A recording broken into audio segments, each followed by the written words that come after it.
एक युवा व्यक्ति ने एक रेस्टोरेंट खोला, लेकिन अजीब बात यह थी कि उसकी दुकान प्राचीन राजधानी से भी जुड़ी हुई थी और हर रात अलग अलग राजवंशों के प्राचीन लोग वहां भोजन करने आते थे। एक दिन एक जियांगहू की वीरांगना भोजन करके गई और भुगतान के रूप में सोना चांदी का एक खजाना छोड़ गई।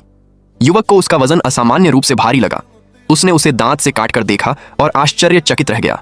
वह खजाना सचमुच असली था। तभी उसे एहसास हुआ कि उसकी नूडल्स की दुकान वास्तव में समय और स्थान को जोड़ने वाली एक सुरंग थी।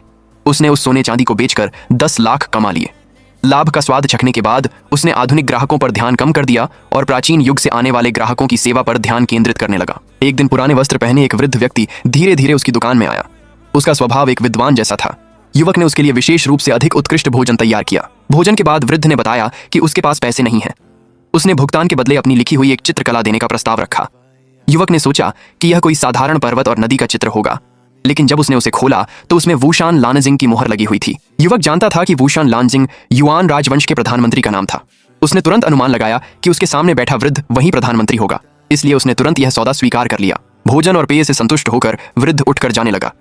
युवक को लगा कि उसे इतना बहुमूल्य उपहार मिला है, इसीलिए उसे कुछ संकोच हुआ। उसने बदले में वृद्ध को रास्ते में खाने के लिए एक टोकरी भर मिठाइयां भेंट कर दी। युवक की उदारता से वृद्ध बहुत प्रभावित हुआ। जाते जाते वह चुपके से अपना पंखा काउंटर पर छोड़ गया। अगले दिन युवक वह पंखा लेकर प्राचीन वस्तुओं के एक प्रतिष्ठित केंद्र में पहुंचा। वहां के कई विशेषज्ञ पंखा देखते ही स्तब्ध रह गए, क्योंकि उस पर भी वुशान लानजिंग की मोहर थी। विशेषज्ञों ने बताया कि उस पंखे की कीमत कम से कम 1 करोड़ है और यदि उसे नीलामी में बेचा जाए तो कीमत और भी अधिक हो सकती है। युवक ने उन विशेषज्ञों पर विश्वास किया और प्राचीन वस्तुओं की दुकान के मालिक से उसकी नीलामी की व्यवस्था करने को कहा।